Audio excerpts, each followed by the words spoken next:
Bem-vindos ao Liberdade em 2 minutos. Continuando a leitura de Bitcoin Red Pill, o renascimento moral, material e tecnológico, terceira edição 2024, Alan Schramm e Renato Amoedo. Introdução: a doença ponerológica e a cura criptográfica. O futuro não chega para todos ao mesmo tempo. Ainda há pessoas que vivem em casa sem energia elétrica ou água encanada, se locomovem por tração animal e cozinham com lenha. A criptografia foi considerada arma de guerra por gerações. Entretanto, armas nas mãos de combatentes que não sabem quem é o inimigo, nem em que guerra estão lutando, não têm valor algum. Essa introdução detalha algumas ameaças que justificam o uso da criptografia como bote salva-vidas. Demonstrações comuns disso são as pessoas que descobriram o Bitcoin cedo, tendo domínio de conceitos de TI, teoria dos jogos e até programação, mas que não entenderam suas implicações políticas, econômicas e sociais, perdendo a oportunidade de investir cedo tudo quanto poderiam e deveriam. O mundo está passando por uma mudança de paradigmas na produção, circulação e distribuição de riquezas que alguns definem como era digital, singularidade ou economia da abundância. Essa revolução tecnológica, como as anteriores, deve reduzir brutalmente as margens das atividades superadas e promover uma transferência de riqueza sem precedentes. Atividades que há poucos anos eram de alta tecnologia e retorno, hoje sofrem processos de comoditização, até na fabricação de hardware, telecomunicações e desenvolvimento de software. Como resume Michael Saylor, em todas as épocas os melhores negócios são de alta tecnologia, margem está nos mercados ainda não competitivos. Nesse ambiente, as formas convencionais de criar e acumular riqueza não funcionam mais. No passado, bastava gastar menos do que se ganhava e sistematicamente investir o excedente em fontes de renda, deixando o juro composto fazer o resto do trabalho. Hoje não existem mais fontes de renda perpétuas, não existem mais investimentos seguros que garantam fluxos de caixa com retornos positivos sistemáticos e provavelmente todos os produtos financeiros convencionais têm expectativa de perda real. Essa disfunção alimenta a ética hedonista do consumismo e a irresponsabilidade, que induz as populações à miséria e ao voto nos estatistas, uma vez que, quando se quer o impossível, apenas mentirosos podem satisfazê-lo. Ora, foi pela falta de acesso a produtos financeiros idôneos a produzir ganhos que, por gerações, os investimentos prioritários do brasileiro, em especial de baixa renda, eram imóveis. Para a agropecuária no interior e para a construção nas áreas urbanas, chegando-se ao ponto de haver mais lojas de materiais de construção que padarias. Diante da queda da fecundidade e da massificação do comércio digital, as demandas por imóveis residenciais e comerciais tiveram suas tendências comprometidas. A agricultura profissional de pequeno porte se inviabilizou, como consequência da quebra da segurança jurídica no campo, vide ações terroristas impunes do MST, Movimento do Sem Terra, e desarmamento covarde dos inocentes, da indústria de multas ambientais, regulações absurdas e da injustiça do trabalho. O que aconteceu com quem vivia de alugar placas de táxi? O que aconteceu com a renda de quem alugava linhas telefônicas? O mesmo deve acontecer, cada vez mais rápido, em dezenas de setores, até o fim da próxima década, considerando as curvas exponenciais, com os governos, suas moedas fiduciárias e todos os investimentos sob seu controle soberano. Novas indústrias surgem com tecnologias da Internet of Business, Big Data, Blockchain, IoT, AR, VR, AI, Analytics e Cybersecurity, a ponto de mais de 90% dos ganhos dos índices convencionais de ações nos Estados Unidos nos últimos anos serem de empresas.com, com ênfase nas FAANGs e, mais recentemente, NVIDIA, com praticamente todos os demais setores tendo suas rentabilidades mitigadas. Isso denota a morte de grandes corporações e declínio de setores inteiros que eram dominantes há menos de uma década. As ações tendem a ser substituídas por equity tokens, as moedas fiduciárias de governo por cryptocurrency, e sistemas democráticos por democracias societárias e sistemas de consenso ou holocráticos. A riqueza também tende a migrar dos ativos físicos para aqueles imateriais, como conhecimento. O fim do sistema convencional, Legacy System, não é evidente apenas na perda de lucratividade e eficiência das empresas tradicionais, mas também no esgotamento dos modelos governamentais, políticos e sociais em face do fim dos poderes estatais que os financiam. Com erosão fiscal e explosão de informalidade da economia e de poderes paralelos controlando setores inteiros do governo em territórios onde impõe sua própria lei. Warlordism. As sociedades ocidentais vivem em crises morais, financeiras e demográficas, evidentes pelos níveis de fecundidade abaixo dos níveis mínimos de manutenção, pelos juros reais negativos, pela guerra ao dinheiro, com a progressiva ameaça de fim do dinheiro físico e totalitarismo financeiro e pelo déficit sistemático e exponencial dos estados sociais, welfare states, demonstrando sua insustentabilidade e a iminência de seu colapso. A pirâmide de Maslow demonstra que, satisfeitas as demandas mais primitivas, novas demandas surgem hierarquicamente para os seres humanos. Quem está sendo sufocado por minutos não vai se preocupar em estar com sede por horas, e quem não tem água por dias não vai se preocupar com a fome. Na verdade, ganhar dinheiro, ter sexo ou obter aceitação social só é uma grande preocupação nas camadas iniciais da personalidade, ou seja, para aqueles que têm dificuldade em atingir esses objetivos. Quem ler e compreender os objetivos desse livro e ainda não for independente, vai avançar uma camada nessa pirâmide, vai vencer uma preocupação comum para liberar tempo e energia para questões superiores. Compreendendo esse conceito e observando como as prioridades médias da população têm descido para baixo na pirâmide referida, fica claro como a camada da personalidade média da população, o QI e o desempenho em testes de conhecimento informativo têm decaído sistematicamente por décadas no Brasil. Nenhuma sociedade com QI médio inferior a 90 chegou ao primeiro mundo, e com exceção de lugares que experimentaram o terror comunista, nenhum país com QI médio acima de 100 deixou de se tornar desenvolvido. As correlações entre baixa preferência temporal, autocontrole de sacrificar benefícios no presente para usufruir no futuro, o alto QI e maior renda são observáveis em indivíduos e em populações, embora haja grande controvérsia entre a causalidade recíproca ou comum. A destruição da inteligência não é o principal problema do país. Ela é apenas uma consequência do processo ponerológico que implantou a patocracia e o estado de exceção no país.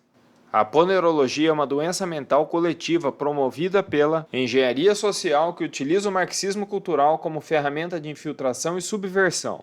Para quem nunca teve contato com esses conceitos, as estratégias de inteligência dos grupos totalitários podem parecer teoria da conspiração, mas essa é a explicação simples porque, nas mais diversas áreas do conhecimento e das políticas públicas, teorias e mitos refutados são tidos como verdades científicas e senso comum.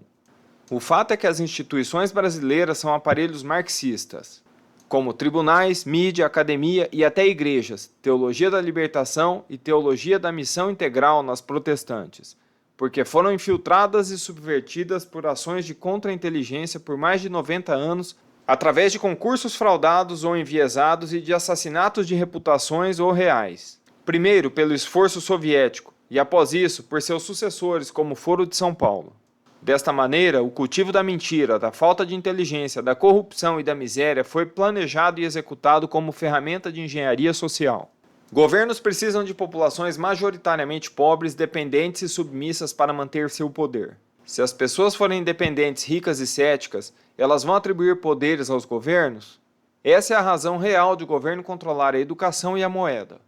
Evidência de como existe uma brutal diferença entre a verdade e as informações direcionadas para as massas é o indicador de preço que funcionou com 95% de precisão. Se interpretado no sentido inverso, foi a subida do preço do Bitcoin quando a CNBC fazia reportagens negativas e a queda quando fazia manchetes positivas. Uma demonstração objetiva de que o crescimento do Estado é uma ferramenta de engenharia social e não ocorre de boa fé, pelo menos quando há psicopatas no poder, é a violação dos limites da curva de Laffer e Hahn, pela instituição de alíquotas mais altas que o ponto ótimo de arrecadação.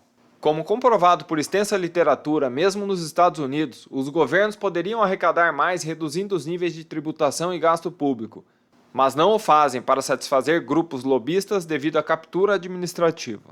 Outra tendência da engenharia social, ressaltada por autores como Stephen Molyneux, como sinal do colapso civilizacional, é o relativismo moral com ápice nas histerias transexualista, negrista, gaysista, pedófila, zoófila e feminista, como pautas relevantes de debate político e com superestímulo à promiscuidade e castração em crianças, ardilosamente chamada de transição de gênero.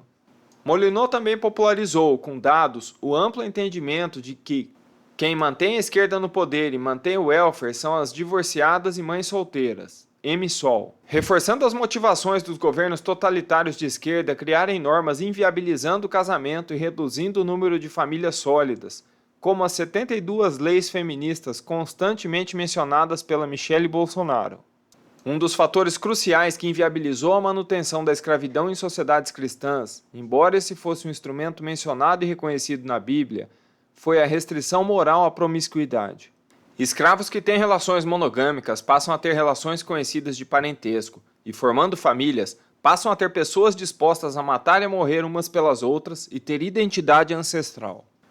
Por isso, sociedades com quantidades significativas de escravos só conseguiam mantê-los escravos através de esquemas obrigatórios de cobertura por múltiplos parceiros, eliminando as relações monogâmicas e, consequentemente, destruindo o núcleo de proteção e estrutura social básica, como em Roma e na Grécia clássicas. Autores como Michael Jones, Rollo Tomassi, Stefan Molyneux e Olavo de Carvalho também ressaltam que um dos fatores chaves para a queda da fecundidade, que sentenciou as previdências de repartição ao colapso, foi a liberação sexual e a instituição de leis subvertidas feministas, obliterando as motivações de homens e mulheres para manterem famílias estruturadas.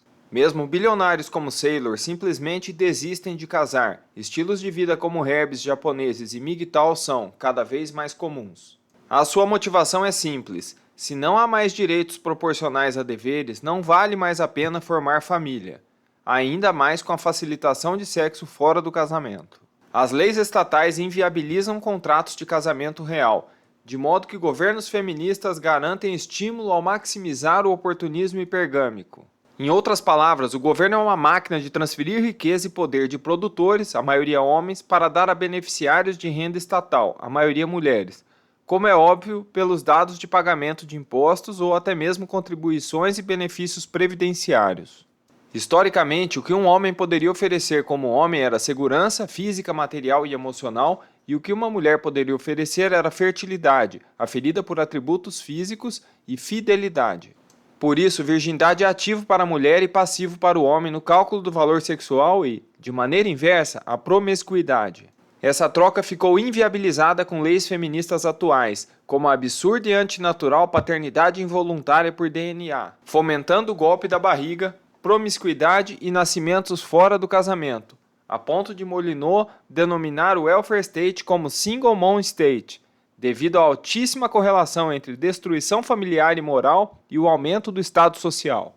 As mulheres não precisam mais de segurança do homem, agora provida oficialmente pelo Estado, em cada um dos aspectos. Os homens, sem qualquer garantia de fidelidade e com amplo acesso a sexo com custo marginal quase zero, não têm motivação para investir em procriação de filhos, sobre os quais não terão poder, comprometendo sua renda por décadas e que podem até não ser deles. Segurança física é o que explica as filas de mulheres jovens e bonitas para visitas íntimas nas cadeias. Uma vez que sejam mulheres de bandido filiado à facção, passam a ser protegidas até mesmo de talaricagem no tribunal do crime. Fora do ambiente controlado por facção criminosa assumida, o protetor da mulher é o Estado, que faz propaganda afirmando que seu marido ou seu pai é agressor e estuprador em potencial e deve ser denunciado ao Estado. Segurança material é o homem exercer papel de provedor. Com mulheres ganhando mais e tendo mais instrução que homens, graças à explosão de assistencialismo, distorções e gastos públicos do Estado gigolô, as mulheres não precisam mais de provedor. Ainda pior, com mais instrução e renda, a mulher tende a se avaliar muitos pontos acima do seu real valor sexual de mercado, ficando alienada na busca por relacionamentos, mesmo conseguindo muitos parceiros sexuais, por nunca encontrar um par que ela julga digno para compromisso e que a aceitaria. Ainda pior quando é enganada pela promessa de estabilidade, de previdência, cargo público ou herança. Essa é a gênese usual das tias dos gatos e das mães de pets. Humanos também são animais. Seus comportamentos têm aspectos evolutivos etnobiológicos, consolidados em milhares de anos de pressões seletivas. Homens serem homens, mulheres serem mulheres e humanos serem seres gregários e tribalistas. Quando normas jurídicas inviabilizam o exercício dos comportamentos naturais, contrariando o direito natural e o princípio da não agressão, as famílias, comunidades e países se degeneram.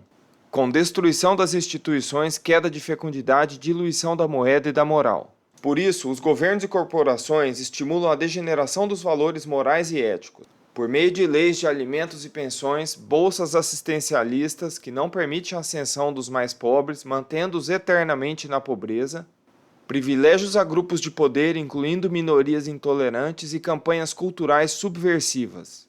A finalidade é única e simples: obter mais e mais votos e ativistas para partidos de extrema esquerda, alimentando o ciclo de mais impostos para os produtores e mais auxílio aos parasitas.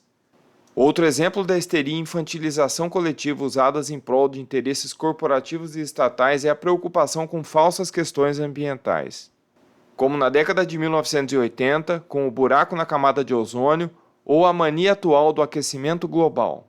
Rebatizado para mudanças climáticas, desmoralizada recentemente pela descoberta de processos como o escurecimento global.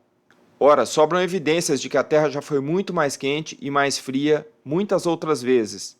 E, havendo ou não havendo mudanças climáticas, a sociedade vai se adaptar muito melhor sem regulações estatais do que com elas. Ademais, os maiores desastres ambientais da história provocados pela humanidade foram causados por estados totalitários e não por empresas. Vide Chernobyl, Kistin e o Mar de Aral na União das Repúblicas Socialistas Soviéticas, e a grande ideia de Mao Tse-tung de matar pardais, campanha Mate um Pardal, provocando a grande fome na China. A ditadura comunista é campeã atual em qualquer tipo de passivo ambiental. O efeito Gell-Mann de amnésia ilustra como pessoas altamente instruídas aceitam fontes refutadas por elas mesmas, desde que em temas nos quais não sejam especializadas. Desde Hayek, para não dizer desde os Founding Fathers, qualquer jurista de respeito entende que só existem direitos públicos negativos e promessas de saúde e educação pública são o caminho da servidão, levando inevitavelmente ao totalitarismo. Qualquer médico ou nutricionista com formação mínima sabe que os mitos acerca das gorduras saturadas, sal e fibras, difundidos por Ansel Keys, são mentiras descaradas. Como afirmações de que pecuária é prejudicial ao meio ambiente, qualquer economista decente entende que o ambiente intelectual de keynesianismo e marxismo só leva a mais estatismo, subdesenvolvimento e pobreza. Agora, cada um deles, embora entenda que o senso comum ou o discurso convencional sobre sua área seja um monte de mentiras refutadas, ainda tende a dar crédito pleno às mesmas fontes, academia, mídia, governo, nos demais temas. O grupo de cypherpunks no qual o Bitcoin começou já compreendia o entendimento de roupa de que a democracia é o Deus que falhou. Na verdade, há muitos exemplos de democracias funcionais, como as societárias, embora até mesmo os Founding Fathers tivessem ojeriza a esse termo, evitando-o na Constituição americana e utilizando o termo república. Assim como a adoração pelo termo democracia por ditaduras totalitárias e assassinas como a República Popular Democrática da Coreia, Coreia do Norte, e a República Democrática Alemã, Alemanha Oriental. Uma democracia em que beneficiários líquidos, parasitas em linguagem ecológica, votam e têm maioria, é como um condomínio em que os porteiros e visitantes votam. Ora, os porteiros e visitantes que não pagam condomínio vão sempre votar para que sejam ampliados seus benefícios e as taxas condominiais, até que as unidades percam todo seu valor e o condomínio quebre. Esse é o resumo do que é um Estado social e por que todas as experiências de dar saúde e educação gratuita sempre terminaram em tragédia, terror e miséria, desde a República de Weimar até a atual colonização da Europa pelo Islã, através do welfare magnates, que impõe a Sharia e sua cultura de violência e estupro sistemático de mulheres ou crianças infiéis. Nassim Taleb, em sua obra Magma, Skin in the Game, demonstra os riscos inerentes à associação do controle e propriedade, e da tomada de decisões sem a assunção de consequências. Essa dissociação já era demonstrada há gerações, como a causa primária da corrupção na teoria da agência e na compreensão dos axiomas de Klein e Jesse McLean, contrato e dos agentes imperfeitos. Mas eles ainda não permearam o ambiente intelectual o suficiente para que haja um entendimento corrente de que a única maneira de reduzir a corrupção e promover o desenvolvimento é reduzir o Estado e seus poderes. As pessoas respondem a motivações, como demonstrado por Douglas North e outras fontes da economia institucional. O que faz um país ser desenvolvido ou subdesenvolvido são suas instituições. Sistemas em que comportamentos dominantes são oportunistas levam à corrupção endêmica e ao subdesenvolvimento. Por outro lado, onde a governança privilegiando a cooperação como comportamento dominante, tem-se desenvolvimento.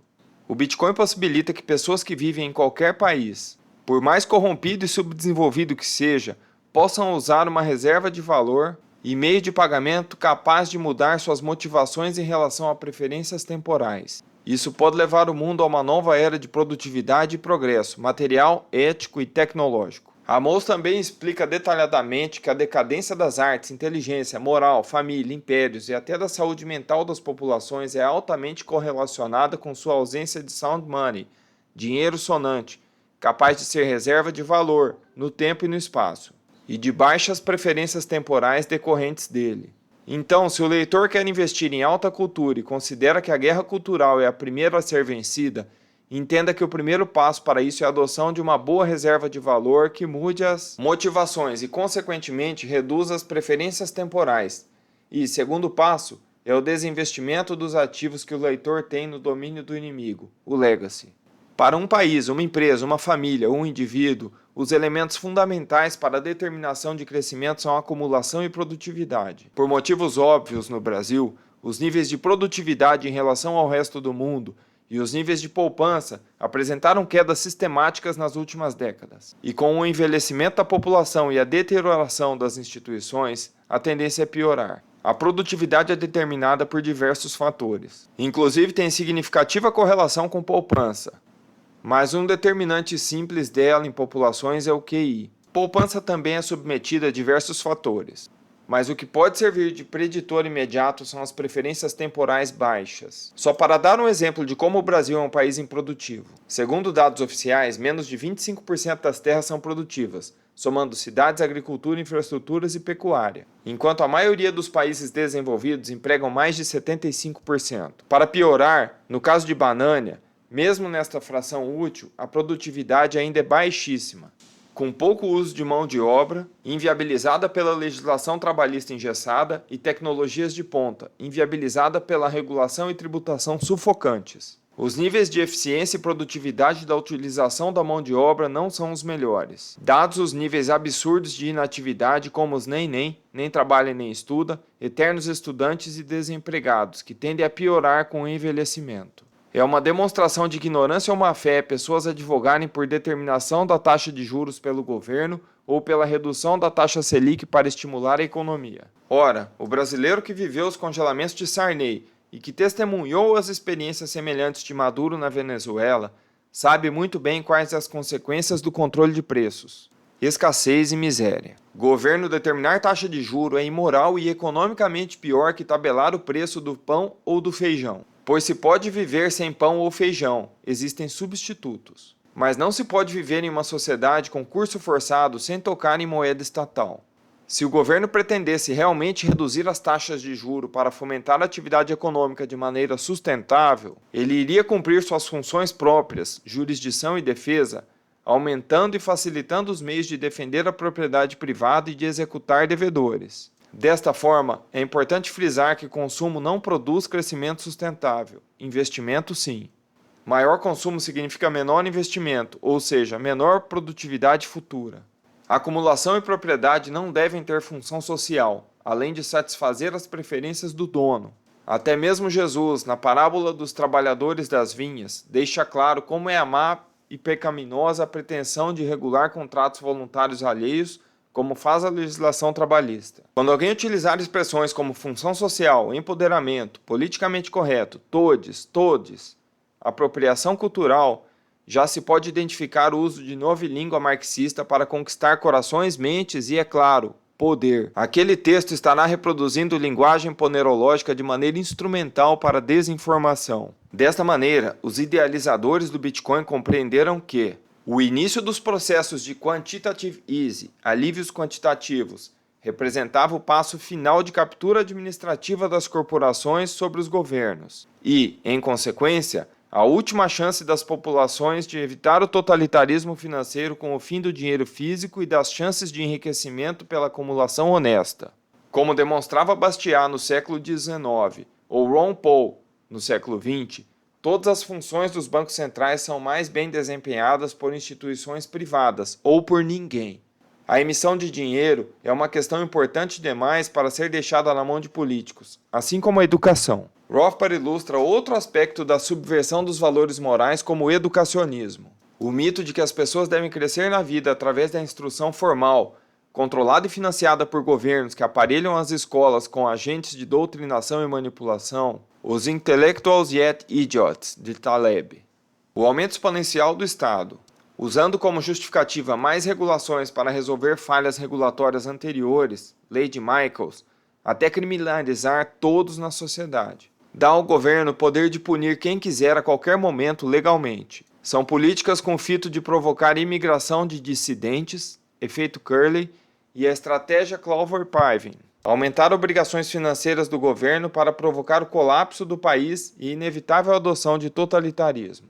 Se o Bitcoin sobreviver por mais uma década, ele será um bote salva-vidas para todos esses processos. É um mecanismo de proteção RED fundamental contra os processos de insanidade coletiva, corrupção, totalitarismo e endividamento endêmicos.